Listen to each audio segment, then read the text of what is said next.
If you're late in your career, especially if retirement is finally starting to look real, I want you to pay attention to a trend I keep seeing more and more.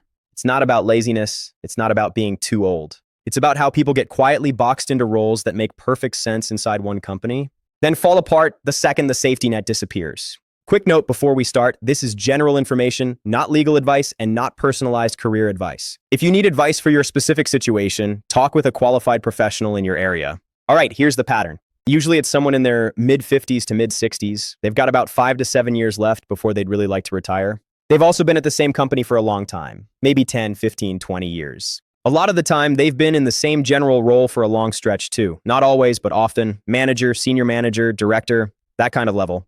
And what you'll see is this. Early on, their career climbs. They move up, they earn trust, they become the reliable one. Then at some point, it stalls, not in a dramatic way. More like it just stops moving.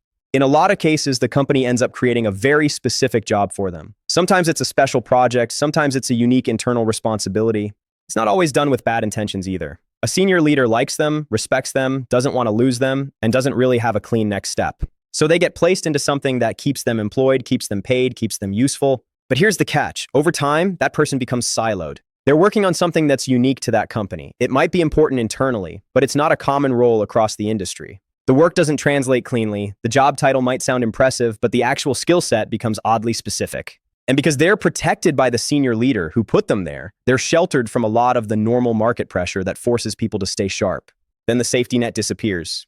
The senior leader retires or leaves or gets reorganized out, or a new leadership team comes in. Suddenly, the person who used to say, "No, we keep them," is gone. A new leader looks at the org chart and asks the question nobody wants to hear. Why is this person sitting here, making top-of-band money in a role we don't really understand, that we don't know how to place going forward? And because the new leadership doesn't have history with them and doesn't have that relationship and doesn't feel personally invested, and that person ends up on the layoff list. They get exited. And it hits hard because a lot of times they didn't see it coming. They thought they were safe, they were well-liked, they had a long track record, they assumed the company would carry them to the finish line. Then they step into the open job market and realize it's not the job market they remember. Keep in mind, they probably haven't job hunted in a decade, maybe 2, so they do what most people do. They dust off a resume, they start applying, they reach out to a few contacts, and then crickets.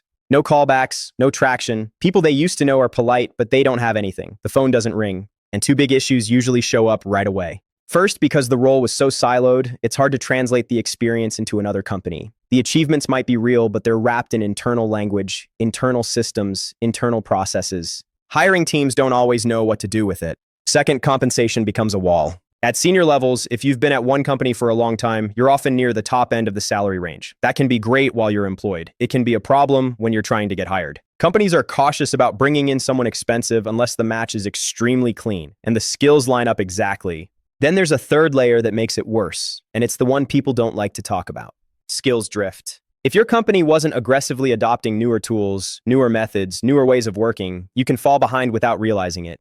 You're still doing your job, you're still delivering, you're still getting by, but the broader market keeps moving, and you don't feel it until you're suddenly competing with people who have more current experience. So now you've got this brutal mix. You have a big title, you have high compensation history, and you don't look perfectly current for what the market wants right now. That's when people panic and they start doing what feels logical. They start looking at lower level roles, manager roles, even individual contributor roles if they get desperate. And this is where it gets even more frustrating because they look at those postings and think, I can do this, I'm qualified, I've done harder things than this. But hiring teams often see it differently. They see overqualified, they see flight risk. They assume you won't want to get in the weeds. They assume you'll leave the moment something better comes along. They also assume you'll be hard to manage, even if that's totally unfair. And the weirdest part is, they'll create a story about you without ever meeting you. This person peaked. They're maxed out. They're trying to backslide because they can't compete at their level. They're going to be unhappy here. Whether any of that is true doesn't even matter. That's the narrative that shows up when someone has a high-level title and applies down. So you end up stuck in limbo, you can't easily get hired at your level, you can't easily go up, and you can't easily go down. That's the point where people start making wild moves. They try to completely dumb down the resume. They chase totally unrelated work. Sometimes they jump into something like commission-based sales, not because they want it, but because they feel trapped and they need income. And once you go far enough off track, it can be hard to come back. Here's the uncomfortable truth. A lot of the fixes for this situation needed to start years earlier. This is what people mean when they talk about career strategy. Not hype, not hustle culture, not always be interviewing. Just basic awareness, staying intentional, making sure you're growing with the market instead of getting trapped in comfort. Because a steady job can feel safe, but it can quietly make you fragile, especially if the steadiness comes from being protected in a niche role that doesn't travel well. So what do you do if you're already in the situation? First, you may have to temporarily set aside the idea of picking up where you left off. That's a pride hit, I know.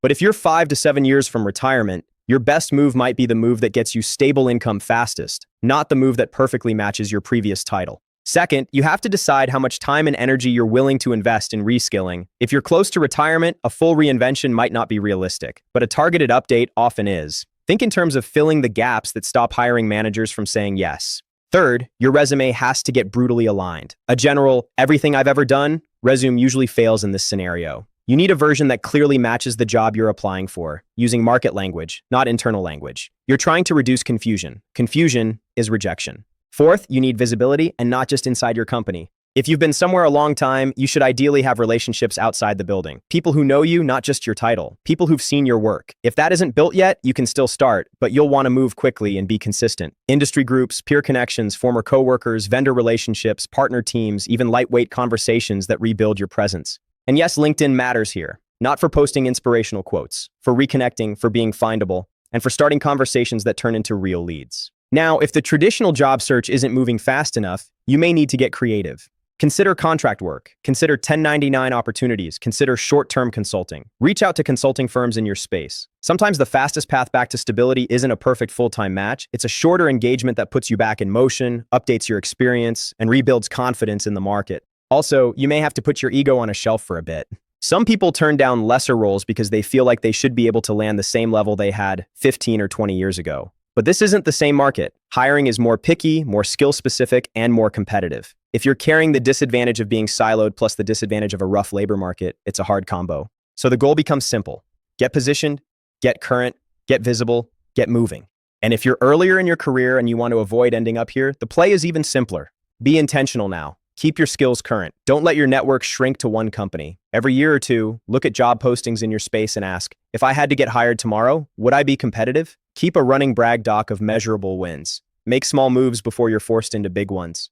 Because the people who get hit hardest by this trend aren't the ones who did nothing. They're the ones who got comfortable in a role that only made sense inside one company, then got surprised when that company stopped protecting them. If you like this video, hit like and subscribe for more. Thanks for watching.